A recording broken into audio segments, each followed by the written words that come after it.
नमस्कार, आप देख रहे हैं नेशन नाउ। मैं हूं कविता कृष्णन। यूपी बिहार के वो लोग जो मध्य प्रदेश में नौकरी ढूंढने की कोशिश में हो या फिर किसी भी दूसरे राज्य के लोग अगर मध्य प्रदेश में नौकरी ढूंढ रहे हो तो उनके लिए एक बुरी खबर। नए नए सीएम बने कमलनाथ ने साफ कर दिया कि राज्य में उन्हीं उद्योगों को सुविधाएं दी जाएगी जहां 70% नौकरियां स्थानीय लोगों को दी जाएगी। अब कमलनाथ के मुताबिक यूपी और बिहार से मध्य प्रदेश आए लोग नौकरियों पर हाथ साफ कर जाते हैं और स्थानीय लोगों के हाथ कुछ नहीं लगता। इस बयान पर सियासी बयानबाजी तो शुरू हो ही गई है, साथ ही एक नई बहस ने भी जन्म ले लिया है।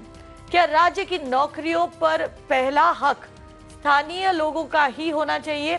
इस बड़े सवाल पर चर्चा करेंगे, लेकिन पहले देखते हैं ये रिपोर्ट। मुख्यमंत्री पद की शपथ लेने के कुछ घंटों बाद ही मध्य प्रदेश के नए सीएम कमलनाथ के बयान पर विवाद खड़ा हो गया है।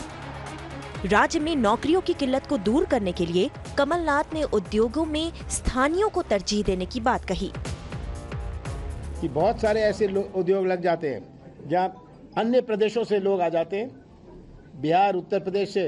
मैं उनकी आलोचना नहीं करना चाहता, और हमारे मध्य प्रदेश के नौजवान रोजगार से वंचित रहते हैं।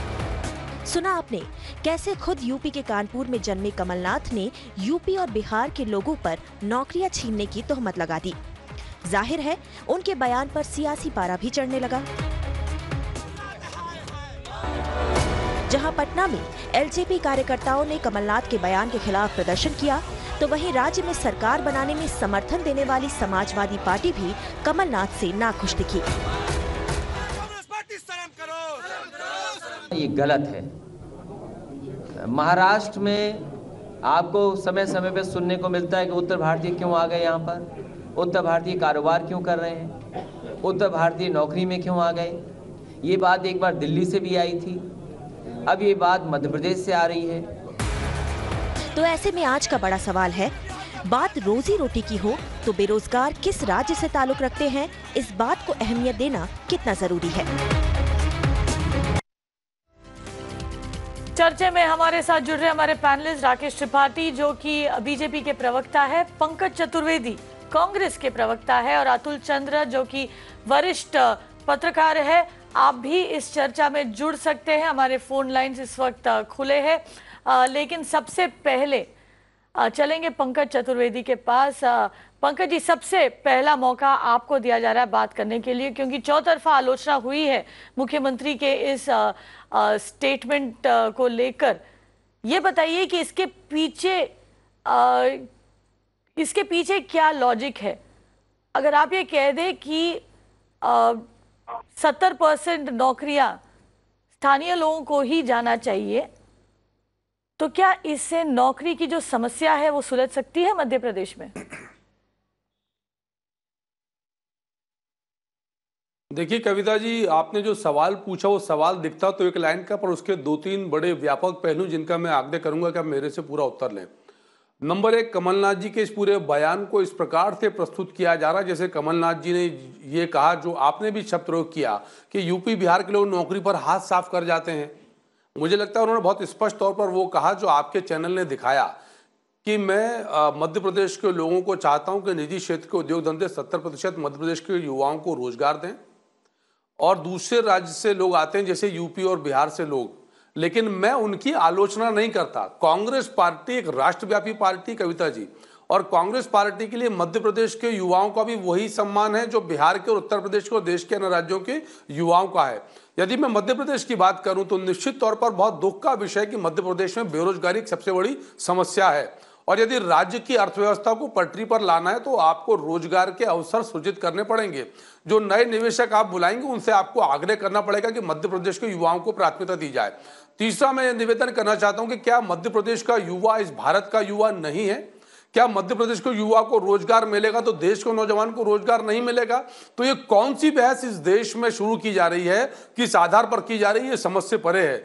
कमलनाथ जी का वक्तव्य बहुत स्पष्ट है, किसी का अपमान नहीं है, सबका सम्मान है, पर जैसी भयावह समस्या मध्य प्रदेश में बेरोजगारी की है तो ये समय की आवश्यकता है कि मध्य प्रदेश के युवाओं को प्राथमिकता दी जाए। और यदि ये गलत है तो आप देखिए तमाम राज्यों में जो सरकारी नौकरियों के विज्ञापन आते हैं उसमें ये बाध्यता क्यों होती है कि मूल निवासी ही आवेदन कर सकते हैं। इसका आशय स्पष्ट है कि वहां की सरकार भी फिर भेदभाव करती है। मुझे लगता है कि हमको उसको सही पैमाने पर, सही मानदंड पर देखना होगा और ये तय करना होगा कि उसके पीछे मंशा और मंतव्य यह है कि मध्य प्रदेश में जिस प्रकार से बेरोजगारी की स्थिति है उस नौजवान को थोड़ी राहत मिले। कांग्रेस पार्टी ने साथ साथ यह भी कहा कि जिनको रोजगार नहीं मिलेगा उनको स्वाभिमान सहायता के तहत 4,000 रुपए का भत्ता दिया जाएगा। जो उद्योग धंधे मध्य प्रदेश के नौजवान को नौकरी देंगे उनको 25% ऑफ सैलरी या 10,000 जो मैक्सिमम होगा वो शेयर किया जाएगा। तो मुझे लगता है कि इसमें गलत नहीं है और फिर आग्रह कर रहा हूं कि देश के सारे नौजवानों का सम्मान कांग्रेस पार्टी करती है।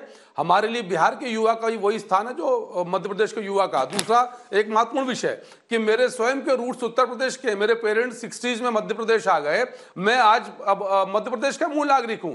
तो जिस राज्य के 7 करोड़ में से तकरीबन 4.5 करोड़ लोग उत्तर प्रदेश के, बिहार के, महाराष्ट्र के, दक्षिण भारत के अन्य राज्यों में हों, वहां किसी राज्य के नागरिक के साथ भेदभाव की सोच हो ही नहीं सकती। कविता जी, भेदभाव की बात नहीं है हो रही यहाँ पर पंकज जी, लेकिन जैसे आपने खुद कहा कि यहाँ प्राथमिकता दी जाने की बात हो रही है और सवाल और पूरा बहस जो है इसी मुद्दे पर खड़ा हुआ है कि क्या डोमिसाइल यानी क्या आपकी एड्रेस अब तय करेगी कि आपको नौकरी मिल सकती है या नहीं। राकेश त्रिपाठी, उत्तर प्रदेश पर यहाँ निशाना ताना गया है। देखिए, 2-3 बातें मैं अलग अलग तौर पे कहूंगा। पहली बात तो इस प्रकार की बातें अब तक क्षेत्रीय दल किया करते थे जिनकी अपनी क्षेत्रीय आकांक्षाएं होती थी। बड़ा दुर्भाग्यपूर्ण दुखद है कि कांग्रेस जैसा अपने आप को देश की सबसे पुरानी आजादी के समय की पार्टी कहती है, दावा करती है, वो इस प्रकार की बात कर रही है। उसके मुख्यमंत्री निर्वाचित जो भी हुए हैं, जिन्होंने शपथ ली है, वो संविधान की शपथ लेने के बाद संविधान से इतर होकर के इस प्रकार की बात कर रहे हैं। देखिए, लेकिन कमलनाथ जी से इस प्रकार की अपेक्षा की भी जानी चाहिए क्योंकि विभाजनकारी मानसिकता उनके अंदर है। ये हमने 1984 के सिख नरसंहार में भी उनकी भूमिका देखी है कि कैसे मजहबी आधार पर, कैसे जाति आधार पर उनके अंदर विस्फोट और इसी मानसिकता के नाते उन्होंने इस प्रकार की भाषा का दूसरी बात एफआईआर दिखाते हैं ऐसी कोई जिसमें कमलनाथ जी का नाम है। पंकज जी, मैंने उन्हें रोक दिया था।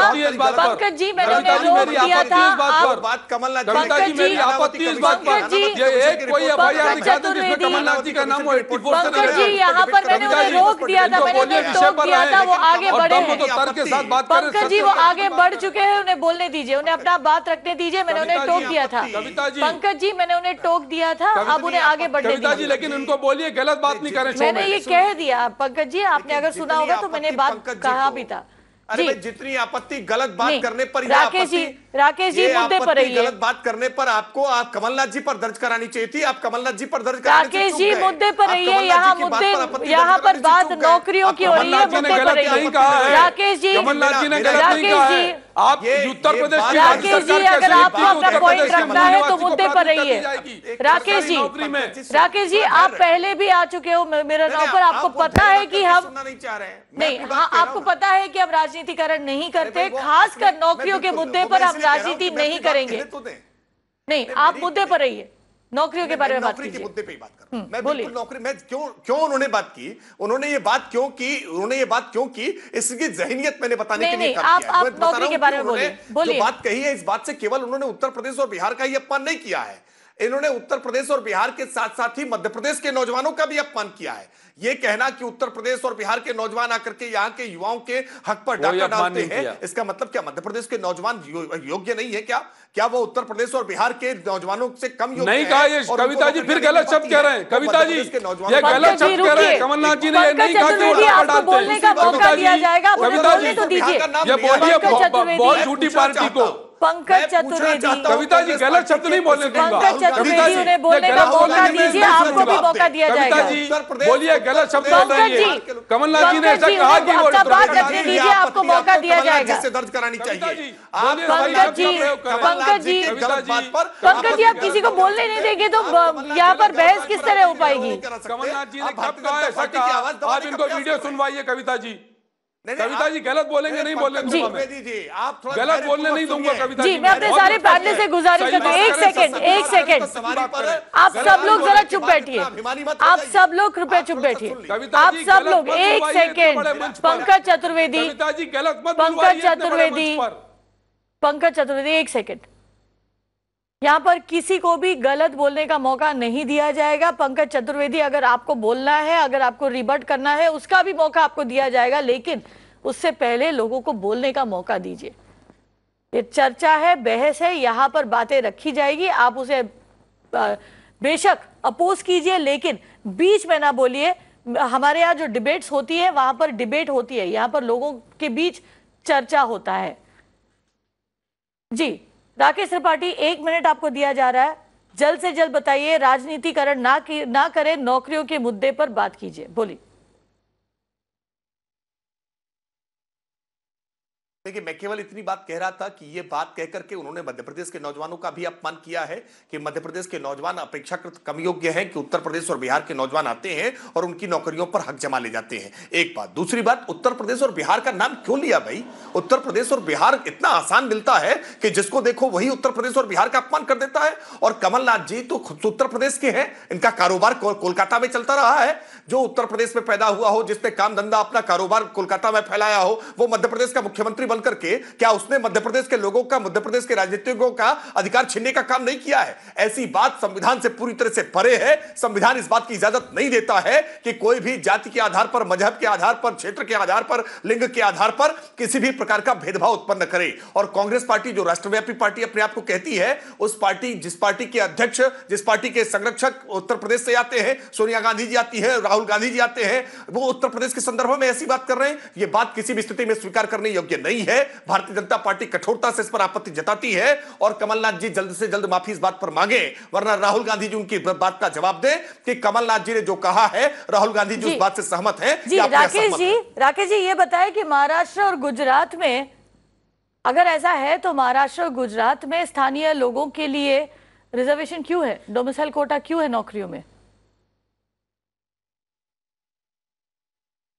देखिए कविता जी, एक बात मैं स्पष्ट तौर पे कह दूं कि कहीं भी किसी को प्राथमिकता दिया जाना या किसी के लिए आरक्षित किया जाना बुराई नहीं है। लेकिन आप अगर किसी दूसरे राज्य के नागरिक को किसी जाति के आधार पर, लिंग के आधार पर, भाषा के आधार पर, क्षेत्र के आधार पर उसको अगर नीचा दिखाने का प्रयास करेंगे, उसके बारे में कोई इस प्रकार की टिप्पणी करेंगे कि उत्तर प्रदेश और बिहार के लोग आकर के यहाँ नौकरियां जमा लेते हैं, वो कब्जा कर लेते हैं, ये बात बिल्कुल बर्दाश्त करने योग्य नहीं है। उत्तर प्रदेश और बिहार के संदर्भ में इस प्रकार की सोच पहले भी कुछ राजनेताओं ने स्पष्ट की है। उत्तर प्रदेश और बिहार सबसे ज्यादा राजनीतिक तौर पर उर्वरा है। जी राकेश जी, आपने संविधान का नहीं, आपने कॉन्स्टिट्यूशन का नाम लिया था, इसलिए मैंने आपसे ये सवाल पूछा था। यानी आपको दिक्कत जो है प्राथमिकता से नहीं है, आपको दिक्कत यह है कि यहाँ पर यूपी और बिहार का नाम लिया गया था। अतुल चंद्रा जी, आपका क्या मानना है, प्राथमिकता देने से नौकरियों की समस्या सुलझ जाएगी?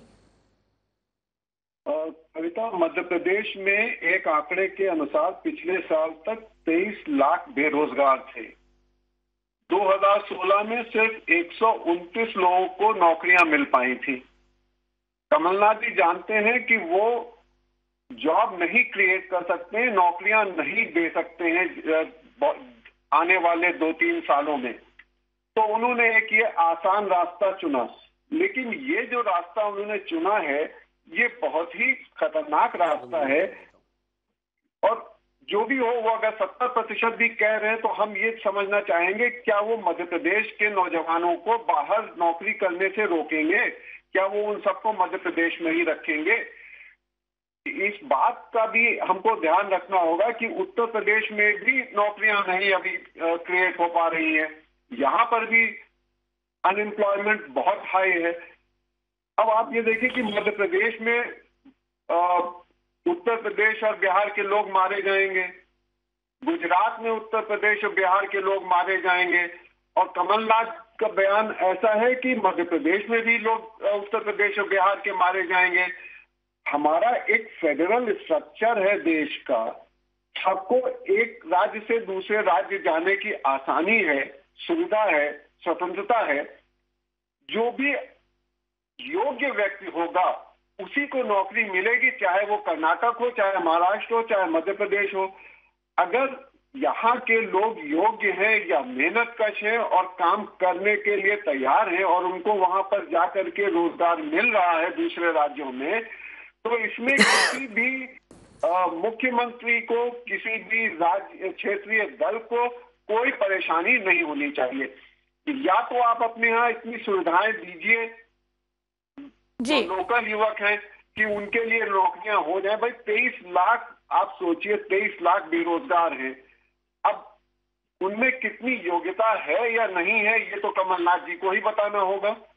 कितनी नौकरियां वहां पर मिल जाती होंगी जब अनएम्प्लॉयमेंट इतना हाई है, तो यूपी बिहार के लोग कितनी नौकरियां वहां ले लेते होंगे। जी दरअसल जी अतुल जी 2 मिनट, संतोष मेहरोत्रा भी हमारे साथ जुड़ रहे, जेएनयू के प्रोफेसर है। संतोष जी बहुत बहुत स्वागत है आपका इस पैनल पर।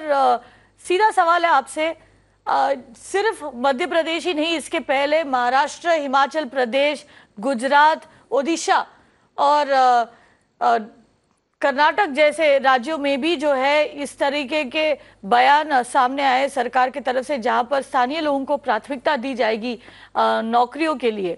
क्या वहां पर नौकरी की समस्या सुलझ गई है?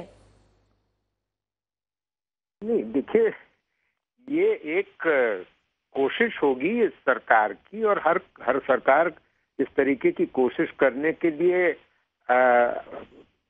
सफल होती है कि नहीं वो तो देखना पड़ेगा, मगर we can not deny that they have a right to do this, क्योंकि इसमें कुछ इलीगल तो है नहीं। कि अगर ये तो एक स्कीम है कि अगर इंसेंटिव दिए जा रहे हैं तो प्राथमिकता मध्य प्रदेश के लोगों को दी जाएगी या वहाँ के रहने वालों को दी जाएगी। तो देखिए, ये स्थिति इस वजह से उत्पन्न हो रही है क्योंकि देश भर में नौकरियों का बहुत बड़ा संकट है।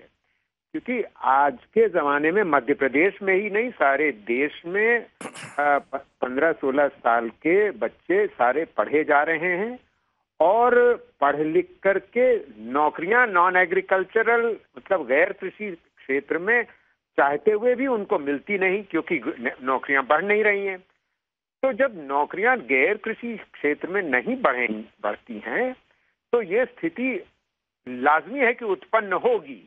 और सिर्फ आपने 5-6 प्रदेश गिनाए, और इसमें क्या ताज्जुब की बात है कि बगल में ही मध्य प्रदेश के यूपी है, बिहार है, तो और हिंदी भाषी प्रदेश है वो, तो उनके लिए तो और आसान है, एक तो करीब है, उसके ऊपर से हिंदी भाषी प्रदेश है, तो इसमें क्या ताज्जुब की बात है कि वहां से लोग मध्य प्रदेश आते होंगे और तो बहुत दूर दूर तक जाते हैं। गुजरात, महाराष्ट्र, कर्नाटक, तमिलनाडु, केरल, सब जगह जाते हैं। यूपी मध्य प्रदेश के लोग भी जाते हैं आखिर। मगर देखिए, अगर राज्य सरकारें ये जो नौकरियों वाला मुद्दा है उसको मतलब तवज्जो और नहीं देंगी, तो और ये एक तरीका है तवज्जो देने का, तो ये स्थिति और गंभीर होती चली जाएगी। मतलब लड़के लड़कियां बिल्कुल सड़क पे उतर आएंगे, दंगा करेंगे, ये हमारे लिए, हमारे आपके लिए जीना मुश्किल हो जाएगा। तो इसलिए क्या ताज्जुब की बात है कि राज्य सरकार इस तरीके के कदम उठा रही है। क्या आपको ये महज बयानबाजी लग रहा है?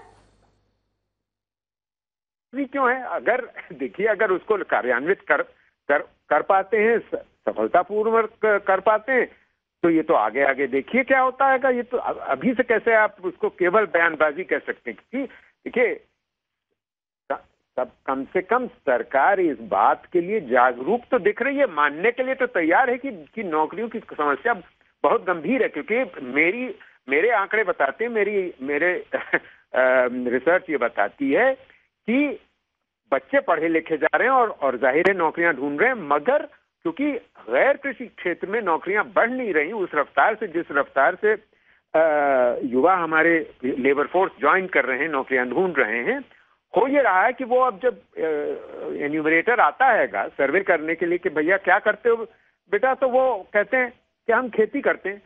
अरे खेती तो उनके पिता नहीं करना चाहते, उनके माँ बाप नहीं करना चाहते, तो वो क्यों खेती करेंगे? जो वो माँ बाप तो उनसे कम पढ़े लिखे, ये पढ़े लिखे हैं, तो वो जाहिर है शहरी इलाके में उद्योग में सर्विस एरिया में, सर्विस क्षेत्र में काम करना चाहेंगे, न कि खेती। मगर वो कह रहे हैं जी कि हम खेती करते हैं अपनी नाक बचाने के लिए। जी, यानी नौकरियों की समस्या देश भर में, और इसीलिए जो है अलग अलग राज्यों में हम ये हमें होता दिख रहा है। एक सेकंड लौटती हूँ मैं। पी कुमार फोन लाइन पर है ट्रिची से। कुमार साहब बताएं। हाँ कविता जी, मेरे को 2 मिनट दीजिएगा, क्योंकि मैं मध्य प्रदेश को बिलोंग करता हूँ, तो मैं मध्य प्रदेश की स्थिति बहुत अच्छे से समझता हूँ। प्रॉब्लम क्या हो रहा है वहाँ पे कि ऑन द ग्राउंड जो इतने सारे इंजीनियरिंग कॉलेजेस इन्होंने खोल के रखे हैं, 80,000 सीट से और 40,000 बच्चे अपियर हो रहे हैं। तो see the quality of the engineers you are producing, number 1। Number 2, Khajuraho में 5 साल से हर बार वहां इन्वेस्टर समिट हो रहा है, भगवान जाने 25-25 करोड़ कहाँ चला जा रहा है। और इंदौर को छोड़ के भोपाल, जबलपुर, ग्वालियर और दूसरे जगह के इंडस्ट्रियलिस्ट लोग रिस्क लेने को तैयार नहीं है। अरे जब इंडस्ट्रियलिस्ट रिस्क नहीं लेगा तो जॉब कैसे क्रिएट होंगी? और आप खुद देख रहे हो कि आपने ये पूरा वो इलेक्शन वो किया, इसमें 20 क्या आप समझ के चलिए 80% एग्रीरियन इकोनॉमी है, और एग्रीकल्चर सबसे बड़ा एम्प्लॉयमेंट जनरेशन सोर्स है। यदि आप फार्म डिस्टेंस को सॉल्व कर लोगे, इन बच्चों को कहीं जाने की जरूरत नहीं है, क्योंकि लाइफ ऑफ लिविंग इज सबसे चीप। दूसरा, जो क्वालिटी ऑफ एजुकेशन है इतना पुअर है, आपके प्राइवेट कॉलेजेस खोल के शहरों में आपने बना तो दिया, डिग्री दे दी, बट ये बेचारे ना पूना जा पा रहे हैं, ना बैंगलोर जा पा रहे हैं, ना कहीं, क्योंकि they are not having that competence. तो कमलनाथ जी ने जो स्टेटमेंट दिया वो एक रिटोरिक है, और मैं चाहूंगा ऐसे स्टेटमेंट से अब्सटेन करे लोग, है ना। कोई भी भारत का नागरिक कश्मीर टू कन्याकुमारी कहीं भी रोजी रोटी कमाने के लिए जा सकता है। आज मैं त्रिची में हूँ, मध्य प्रदेश से हूँ मैं, कोई मेरे को रोकने वाला नहीं है। तो ऐसे रेटोरिक से दूर है, और कमलनाथ जी का बहुत अच्छा तजुर्बा है, इंडस्ट्रियल बैकग्राउंड है उनका। वो चाहे सब इंडस्ट्रीज लोगों के साथ बैठे, एक इंक्लूसिव पॉलिसी बनाए, और इस तरह का शो ऑफ जो खजुराहो इन्वेस्टर समिट और ये करके पैसे की बर्बादी ना करे। जी 25-25 करोड़ रुपए जी बीजेपी के जो त्रिपाठी जी कुमार साहब जरा पूछिए, है ना, इतने सारे जो पैसे का बर्बाद किया, और जो क्वालिटी ऑफ एजुकेशन, इतनी कैपिटेशन फीस लेते हैं, 90% एजुकेशन की क्वालिटी में आना चाहिए। जी 10% वो स्पेंड करते हैं, तो आप बच्चे को क्या तैयार कर? जी कुमार साहब, जी बहुत बहुत शुक्रिया। देखिए यहाँ पर कुमार साहब मध्य प्रदेश के रहने वाले हैं और ट्रिची में काम करते हैं। पंकज चतुर्वेदी, इस तरह के कई लोग आपको देश के हर कोने में मिल जाएंगे। सवाल आपसे सीधा है, बयान तो आपने दे दिया, मुख्यमंत्री ने ये कह तो दिया कि प्राथमिकता स्थानीय लोगों को देना चाहिए। ये बताइए कि प्राथमिकता अगर आप देने को तैयार है, नौकरियां कहाँ हैं? नौकरियां आएंगी कहाँ से? देखिए, आप कविता बिल्कुल वाजिब सवाल उठाया कि जो सरकार का क्षेत्र है उसमें नौकरियां बहुत सीमित हैं, और अब आपको यानी मध्य प्रदेश हो या देश के अन्य लोगों को नौकरियों के लिए निजी उद्योग धंधों पर, प्राइवेट सेक्टर पर निर्भर होना है। और वो प्राइवेट सेक्टर तब आएगा जिस ओर कुमार साहब इशारा कर रहे थे कि उनका जो बड़ा व्यापक पक्ष था वो इस बात को लेकर था कि मध्य प्रदेश में 2007 से लेकर 2018 तक खजुराहो से लेकर इंदौर तक तमाम इन्वेस्टर मीट हुई, लेकिन आज मध्य प्रदेश की सरकार किसी एक बड़ी इंडस्ट्री का कविता जी नाम नहीं बता पाई जिसमें मध्य प्रदेश के 1000 से लोगों को रोजगार मिला हो। और यही कारण है कि मध्य प्रदेश में लाखों की संख्या में बेरोजगार नौजवान हैं। और कांग्रेस पार्टी ने यह बहुत स्पष्ट किया अपने वचन पत्र में कि कांग्रेस पार्टी बीजेपी के जैसा शो ऑफ नहीं करेगी जिसमें आम जनता का पैसा प्रचार प्रसार और पाखंड के लिए बर्बाद किया जाए। कांग्रेस पार्टी तो जो उद्योगपति उनसे आग्रह करेगी, single window, genuine single window होगी, और उनसे बात की जाएगी कि आप क्या चाहते हैं सुविधाओं के तौर पर राज्य से, और राज्य के कितने नौजवानों को आप रोजगार देंगे, राज्य के रेवेन्यू में कितनी बढ़ोतरी होगी। क्योंकि कविता जी, यदि आपको अर्थव्यवस्था मजबूत और सुचारू करना है तो आपको बाजार में पैसा चाहिए, और बाजार में पैसा सरकार से नहीं आता, बाजार में पैसा आम जनता लेकर आती है। और आम जनता पैसा कब लेकर आएगी? जब उसके पास रोजगार हो। मेरे पास यदि रोजगार होगा, जेब में पैसा होगा, तो ही तो मैं खर्च कर पाऊंगा। और कांग्रेस पार्टी इसीलिए व्यापक परिप्रेक्ष्य में लॉन्ग टर्म के हिसाब से, दूरदृष्टि के हिसाब से ये योजना बना रही है कि मध्य प्रदेश के नौजवान नहीं, ठीक है पंकज जी ये बताएं, आवश्यक काम था पंकज जी, कर्ज माफी। अच्छी बात है कि आपके ऐसे विचार है। ये बताइए कि आपका कोई एक्शन प्लान बन चुका है या बनने वाला है? क्या टारगेट्स है आपके? 1 साल के अंदर कितनी इन्वेस्टमेंट आप लेकर आना चाहेंगे मध्य प्रदेश में? कितनी इंडस्ट्री सेटअप करने की आपके सरकार की टारगेट है? कितनी नौकरियां बनाएंगे? देखिए कविता जी, ना तो इंडस्ट्रीज को लेकर मैं टारगेट की जिक्र करूंगा, ना नंबर ऑफ जॉब्स की जिक्र करूंगा, पर एक बात बहुत जिम्मेदारी से कांग्रेस के कार्यकर्ता के नाते आपसे निवेदन करूंगा कि कांग्रेस पार्टी ने अब मध्य प्रदेश के संदर्भ में यदि बात करूं तो 112 पेज का 973 बिंदुओं का जो वचन पत्र तैयार किया है, वो वचन पत्र एक्सपर्ट से बात करके, आम लोगों से बात करके, फाइनेंशियल इन आउट की डिस्कशन करने के बाद तैयार हुआ है। और जो उद्योग धंधे और नौकरी और रोजगार की बात है वो बहुत स्पष्ट है कि भारतीय जनता पार्टी की शिवराज सरकार के समान इन्वेस्टर मीट का ड्रामा नहीं होगा। आम जनता के पैसे से मध्य प्रदेश के मुख्यमंत्री जी निवेश के नाम पर दुनिया भर की शेयर नहीं करेंगे।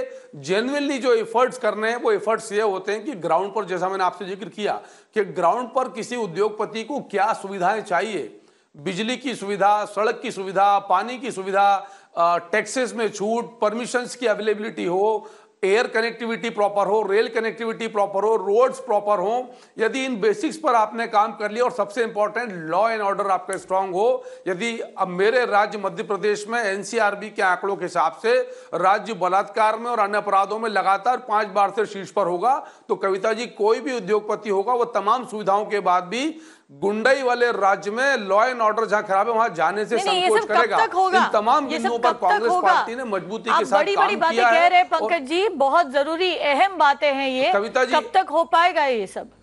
क्या कोई रोड मैप है सरकार के पास? कविता जी,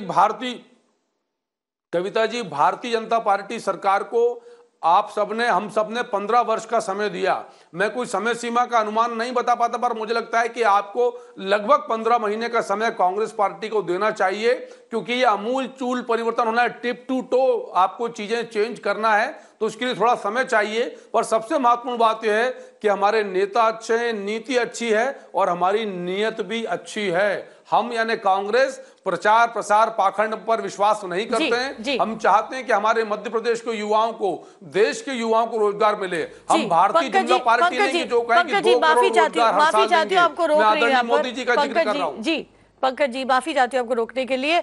राकेश त्रिपाठी, आप कुछ कहना चाहेंगे यहाँ पर? प्लान, पंकज जी का कहना है कि इनके पास प्लान है, 15 महीने का वक्त मांगा है इन्होंने।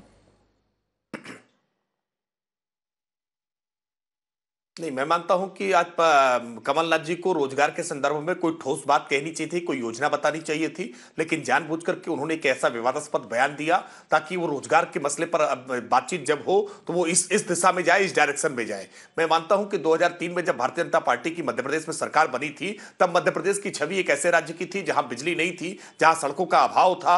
मध्य प्रदेश जहां पर आधा मध्य प्रदेश नक्सल बेल्ट में से प्रभावित था और आधा मध्य प्रदेश डकैतों के आतंक से ग्रसित था। उस मध्य प्रदेश को आज हम उसकी नींव भर करके इस मध्य प्रदेश के इस स्तर तक लेकर के आए हैं कि आज मध्य प्रदेश को फ्लोरिश किया जा सकता है, समृद्ध बनाया जा सकता है। केंद्र में अगर यूपीए की सरकार ने असहयोग न किया होता तो आज मध्य प्रदेश की तस्वीर बदल चुकी होती। आज रोजगार के वहां बड़े केंद्र होते। यह बात सही है कि रोजगार के जितने बड़े केंद्र वहां बनने चाहिए थे वो केंद्र नहीं बन पाए हैं, लेकिन आज वो परिस्थिति उत्पन्न हो चुकी है। आज मध्य प्रदेश अपने पास इतनी बिजली रख रहा है कि उसके पास एक्सेस बिजली है, बिजली आज एक्सेस सप्लाई कर रहा है दूसरे राज्यों को। आज मध्य प्रदेश के पास सड़कों का सबसे अच्छा संजाल है। मैं इसको स्वीकार करने में मुझे कोई हिचक नहीं है कि आज उत्तर प्रदेश की तुलना में मध्य प्रदेश में ज्यादा बेहतर सड़कें हैं, ज्यादा बेहतर आज बिजली की व्यवस्था है, 24 घंटे बिजली है। आज कानून व्यवस्था मध्य प्रदेश की ज्यादा बेहतर रही है। कमलनाथ जी को आज इतनी अच्छी स्थिति में मध्य प्रदेश मिला है, वो बेहतर होगा कि अच्छे रोजगार के नए प्रयास करें, वहां रोजगार सृजित करें और इस प्रकार की बातचीत करने की बजाय जो जिस प्रकार की बात, नहीं बिल्कुल नहीं हारे हैं आप, निश्चिंत रहिए। केवल आप एक हजार मतों के अंतर से हारने वाली 6 सीटें हैं जिनके कारण आज सरकार बन गई है। सरकार बन गई है, चुनाव के बारे में बात नहीं करते। अतुल चंद्रा, एक सेकंड, अतुल चंद्रा, क्या आपको पंकज जी की बातें सुनकर क्या आपको लगता है, एक सेकंड पंकज जी रुकिए। अतुल चंद्रा, पंकज जी की बातों को सुनकर के आपको लगता है कि समस्या को सुलझाने के लिए इस सरकार के पास कोई प्लान है? नहीं, क्योंकि अगर कोई प्लान होता तो कमलनाथ जी इस तरह की बात ना करते। वो कहते कि हमारा ये रोड मैप है और हम इस पर चलकर इतने दिनों में इतने रोजगार पैदा कर देंगे। ये जो इन्वेस्टर समिट होते हैं, ये सिर्फ दिखावा होते हैं और इसमें काम कम, बातें ज्यादा होती हैं, खर्चे ज्यादा होते हैं। अरबों रुपए के MOU साइन किए मध्य प्रदेश सरकार ने, उत्तर प्रदेश में भी होते रहते हैं लगातार, अभी भी हुए थे। नौकरियां कब कितनी मिलेंगी इसका किसी को कोई अनुमान नहीं है। सब बैठे रहते हैं अपना हाथ पर हाथ रखे हुए और नौजवान इधर से उधर जाता है और उसके साथ ये होता है। कमलनाथ जी को चाहिए था कि वो बताते कि हम किस सेक्टर में कितनी नौकरियां लेकर आएंगे। अगर वो खुद बिजनेसमैन है, वो बात करके लोगों से पहले से ही तैयारी करके रख सकते थे, कांग्रेस की लीडरशिप से बात करके रख सकते थे और उनका जो वो है घोषणा पत्र, उसमें भी बताया जाना चाहिए था कि हम इतने रोजगार इतने दिन में पैदा कर देंगे और इस माध्यम से करेंगे। जी कुल और मेरे पास वक्त बिल्कुल नहीं बचा है, लेकिन यहाँ पर मैं एक ही बात कहना चाहूंगी। जिस तरह अतुल जी ने अभी हमें बताया, यहाँ पर सरकार बदली है और नए सरकार से, बदले हुए सरकार से लोगों को की उम्मीदें भी बड़ी हैं। लोगों को उम्मीद यहाँ पर बयानबाजी की नहीं थी, लोगों को उम्मीद, मध्य प्रदेश के लोगों को उम्मीद यहाँ पर प्राथमिकता की नहीं थी। प्राथमिकता की उम्मीद इसीलिए नहीं थी क्योंकि मध्य प्रदेश में पहले से नौकरियों की किल्लत है। लोग उम्मीद कर रहे थे कि नए मुख्यमंत्री कोई रोड मैप लेकर आएंगे, ये बताएंगे कि नौकरियां इस तरह इन सेक्टर्स में हम पैदा करेंगे, इस तरह नौकरियों को बढ़ावा देंगे। लोग उम्मीद कर रहे थे कि कुछ ऐसा फॉर्मूला लेकर जो है मुख्यमंत्री आएंगे और इस फॉर्मूले को जनता के सामने रखेंगे, लेकिन ऐसा नहीं हुआ। हुआ ये कि उन्हें प्राथमिकता दिया गया, बताया गया कि 70% नौकरियां आपके लिए अलग रखा जाएगा। सवाल अभी भी वही है, नौकरी कहाँ है? बने रहिए हमारे साथ, लौटेंगे खबरों को लेकर।